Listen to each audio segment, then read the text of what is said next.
Hello, folks. JoelnGerri here with a very special podcast today. I have the very favorite person in my world on here with me today, and we're going to talk more about how we met and why I loved her so much.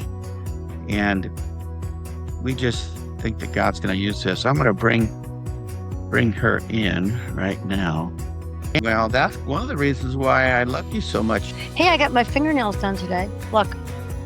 Yeah, look at those crazy. Can you turn your camera to the side so that we can see you all big? Yeah. I'm not sure I want you to see me all big, but yeah. Well, anyway, it feels the screen out. Fingernails, look there, 4th of July. That is cool. Yeah, she was always super patriotic. Her daddy was and am. Yeah, never changed. She says, "Where's the parade?" I just said, "I don't know. They do parades anymore." So yeah, that's very, very, very true. Especially now that we moved in Florida, I was like, for sure they're going to do parades. And in May and June and July, whatever, and Labor Day, I was like, why aren't they doing parades? Because they don't want the old 95-year-old guys marching in the parades in 105-degree heat. And they do boat parades, and they do. Well, they do the 4th of July swim, which a bunch of crazy people start from one side of Charlotte Harbor and then go all the way to the other side, swimming across with the sharks and with the police. And we watch them from Fisherman's Village. Anyway, I digress. Not this year. Not this year. So, nope, we're going to be in Farmington, Missouri, visiting Scotty and Kara and 3 of our grandkiddos. We just got back from Omaha, where we attended the wedding of David and Beth and got to see, well, spent the entire week with Chad, Charity, and Camry Joe and Collins, Irish. So that was fun. And saw Sarah, Gage, and their kiddos, or her kiddos. that was fun. And Josh. And we saw Josh and Sarah Priscilla. Yes. But now it's just us again. And we were talking before we got on. We thought, wow, what a cool thing. Sometimes we have time to talk. You know, it's starting to rain here now in the afternoons. And so we look at each other and go, oh, it's like steamy 100 and rain. And we always said, we'll do a podcast when that happens next. And this is it. Our last podcast was like, we did this whole how we began, how we met kind of a thing. And then we moved into, okay, now our next podcast is going to be us getting married and after that. And we never did it. So we're doing it now in our new villa that do you realize, honey, that we've almost lived in this villa for, it'll be almost 10 months. It was August 1st. I remember the closing date. Remember the fiasco? What's going on with the days? I know. You know, we're trying to figure out why the days go so fast now, if it's because we don't do a bunch of new things every day or what. But anyway, it's all good. Yeah, I kind of like it better than it was. But anyway, we got to talking a minute ago about, you know, how special she was, and different people that we know are looking for mates, and they're wanting to know, you know, if they really want to give up their freedom, and they're getting older, and it's a big decision. And you know, I found myself single at 52. You were 52, weren't you? I was 51 when we got married, and you were 52. So you were thinking about an older man, and I was robbing the cradle. Anyway, it's really good to have somebody your age, folks, because, you know, you both get tired. And the one person who says, I'm taking a nap, the other person goes, what are you talking about? We're both tired. We're both sore. Do you ride our bikes? You know, most of the time, but, you know, my wife is. I fight it more than you do. I know. Yeah, you listen to your body and you go with it. And I'm like, man. She's my 40-year-old going on 67 here. And having a Bloom energy drink so that okay, she does that, and I do this. He did, and who's healthier? Where'd you go? I lost you amidst the palm trees in the ocean. I love you. You're so cute. Anyway, so Anyway, anyway, I've learned how to rest, and you don't want to miss out on anything, so you just drink a little caffeine here and there, and hmm go on. But you've taken some naps lately as well. But yes. so much for our retired years. We were reminiscing. I've got this thing on my computer. It's a screensaver, and Jerry made it when I had the heart attack, I think. It was called Joel and I. And it was every sweet picture. And every time I come in here, I see these pictures come up. And Oh, I remember just how God worked, and a lot of people our age are wondering, how do you start at 50, with the quite mate? quite imperfectly. Yeah. At least I was quite imperfect. I still am quite imperfect. Well, anyway, I was needing to score here because this is number 3 for me. And, Number love three for God. me too. Yeah, isn't it horrible? They're on their third, me guilty. But, we're just either getting better, getting wiser, or we're getting more defeated. Like, you idiot, you're third, no. I mean, it was like, I got it narrowed down to just a few things now. Yeah, no, we're figuring things out. And the biggest thing, of course, is the fact that we went into this with Father God. We did. And, when I met Gerri, I think she signed her divorce papers the very day that we did our first date over at Kona hmm Grill in Omaha. hmm And that lets you know just what a stallion she is. And Oh, I mean, she was like, I read her profile on Match.com, which, yeah, God did use Match.com. And he had me in the book of Esther, like thinking, how did the king get his wives? He had hundreds to choose from. My father said, it's the internet, you dumb dumb. That, that's your harem these days. Oh, we'll do it together. And he did. And when I saw her, I thought, yep. And her profile said, I have a dream of a love I can't even describe. I love God, and I love to get like lost in worship. And I thought, we can work with that. And then, being, what else did my profile say? I um, love, help me. I love. I love crazy. I love hard. There you go. I love hard. We help each other now that we're like 67 is how old you are, and I'm currently 66. Yeah, Cody, we just came to that realization yesterday. You know what? I think we're just going to be helping each other along. We won't get help me. specific, but we're just gonna, and that's what it is. Yeah, yeah, Helping. totally. And why do we have to get so old before we figure that out? This would have worked I anytime, think, you yeah, know? I mean, yeah, it'd be nice to like be born that way, but I think that that's just the journey that God puts you on, at least for I me. mean, because, whether we know it or not, we just need to be helped, in our Yes. blind areas, which are many as we go. But the thing we were talking about before we made the podcast was, you know, I I had a vision. I knew what I wanted. I had years to pray about it. And, she was my seventh date.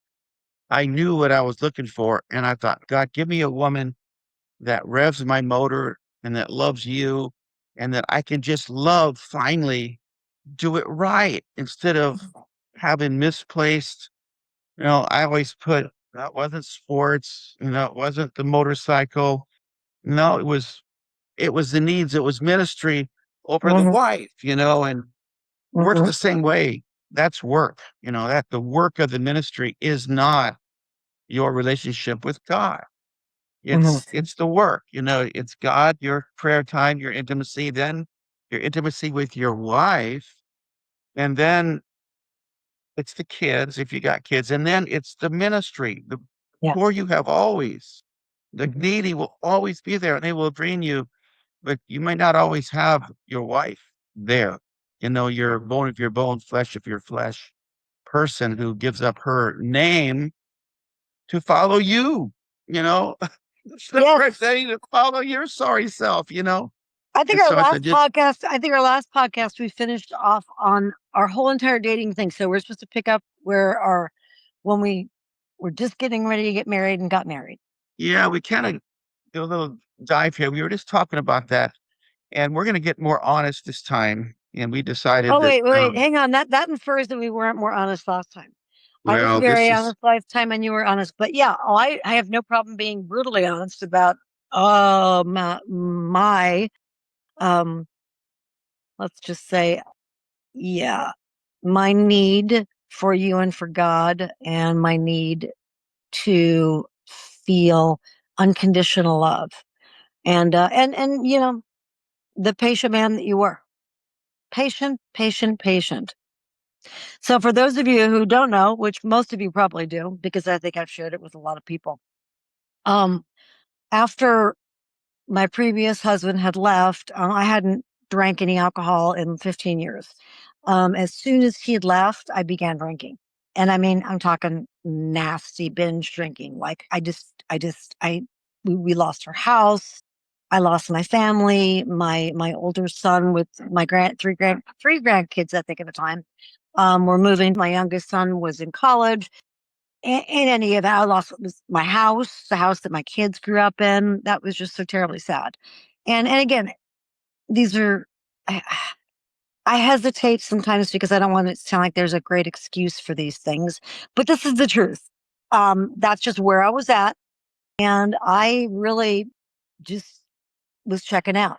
And I would do this. I wasn't just a regular drinker. I just would drink. I hated the taste of alcohol, by the way, to get drunk.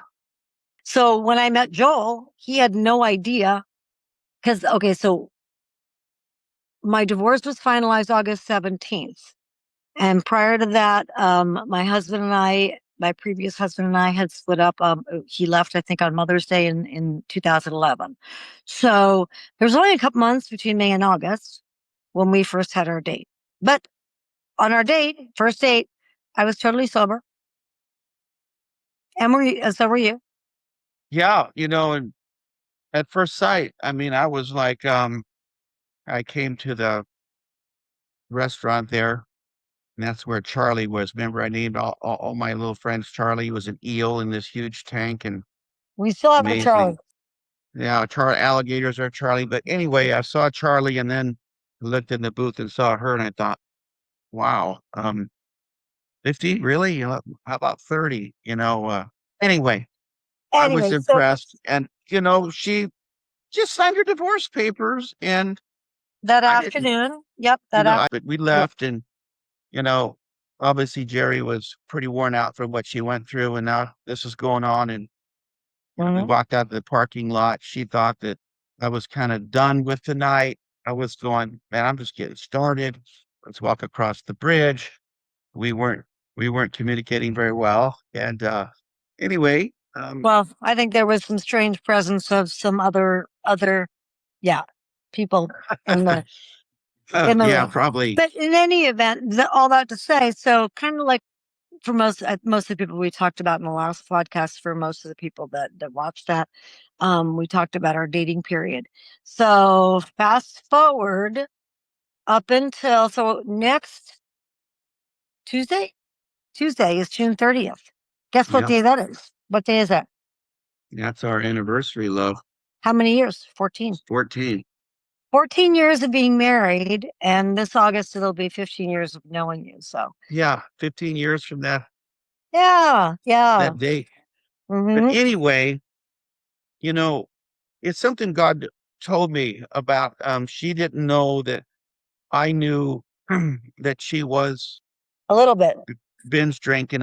We moved her furniture around and we saw a bunch of little bottles under there, little wine bottles that, she'd carry little things. And I didn't know that people that drank like just kind of took it with them and they kind of like just had it all the time like, in case they needed some. And I didn't know. I didn't know that either until I started doing it. So, kudos to that. no, and I saw that once and it's kind of like, you know, the Lord told me right then, he said, you're going to be finding out some things here, but if you want to do my will, I love this girl, Mm, and well, I want to. I want to love her through you. And um, if you really want to do what I want you to do, and I thought, yeah, I'm all in. I mean, what else can I do? He said, she's going to leave you many, many times, probably hundreds of times in her words. But he said, you can't leave her.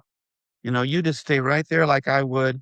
And, And I didn't know moving, and I didn't know this. no, no, not at all. And, we're talking, I mean, I had 3 years to recover from my, breakup back in 2008.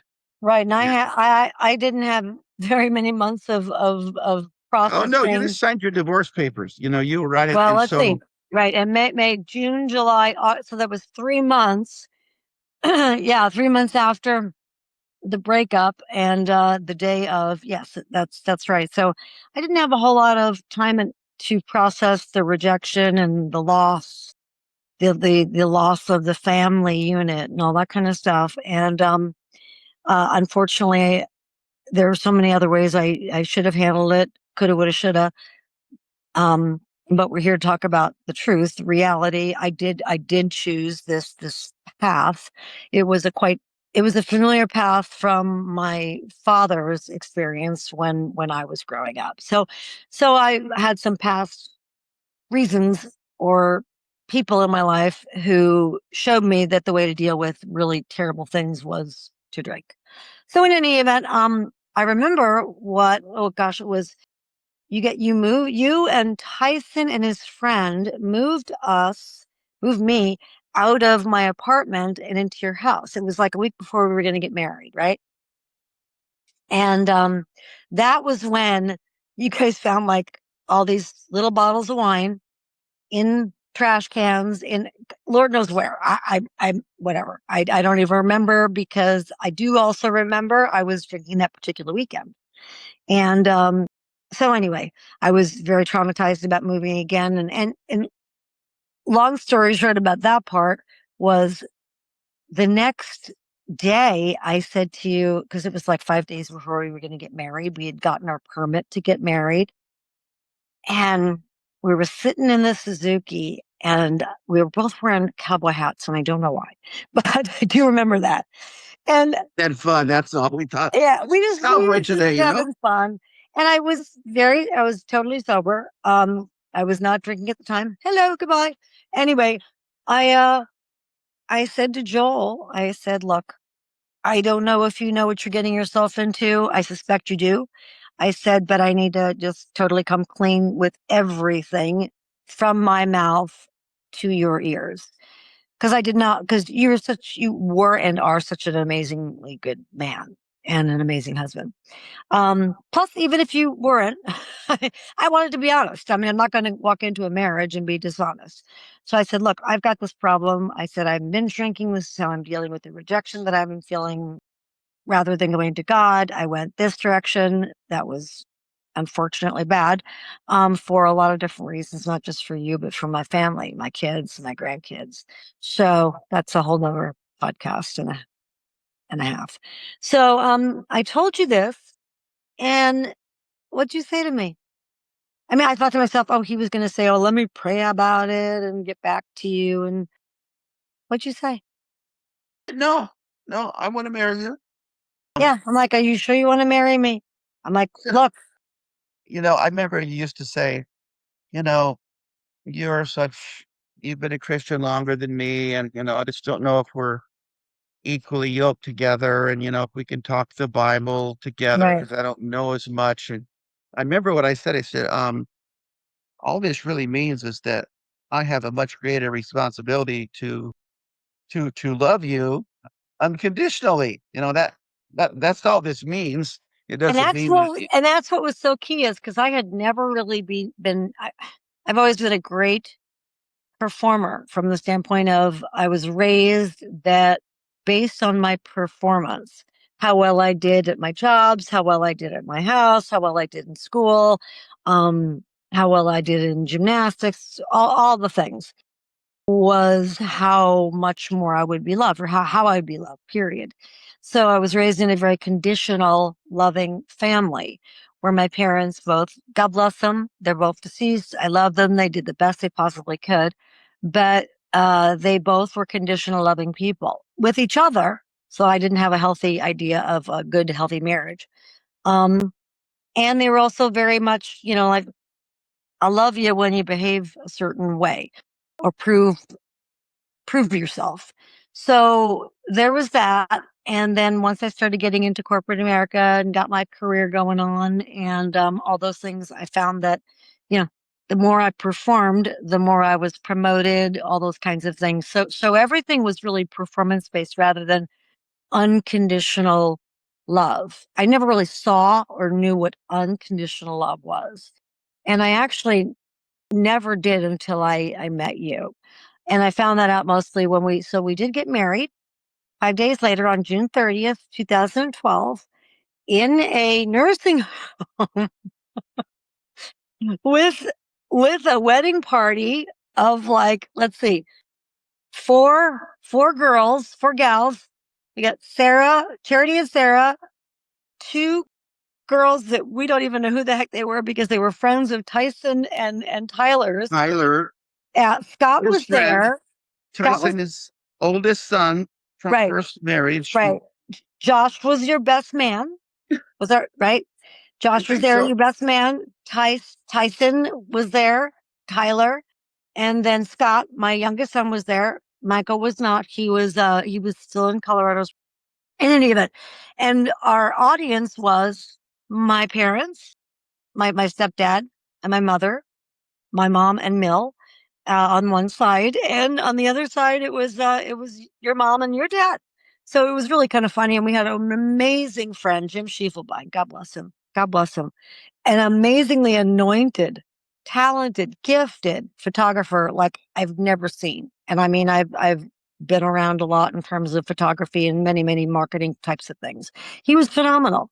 So he just offered to for free take pictures of our wedding. And oh my Was that? goodness, we love Oh, you. We love you, Jimbo. yeah, he was there from the beginning and He yeah, was. And man, did he make it so much fun. I mean, I think in one picture, your mom, who was always so like restrictive about how the way she behaved, and she was kicking her leg up with crazy glasses on and raising her hands up. And anyway, it was a blast. We had so much fun, but it was a precursor to what was going to happen because we got married June 30th, 2012.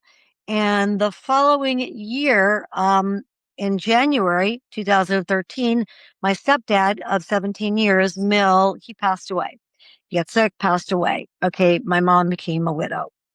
She was still okay physically, but she was trying to deal with a lot of things emotionally and how she was going to live her life.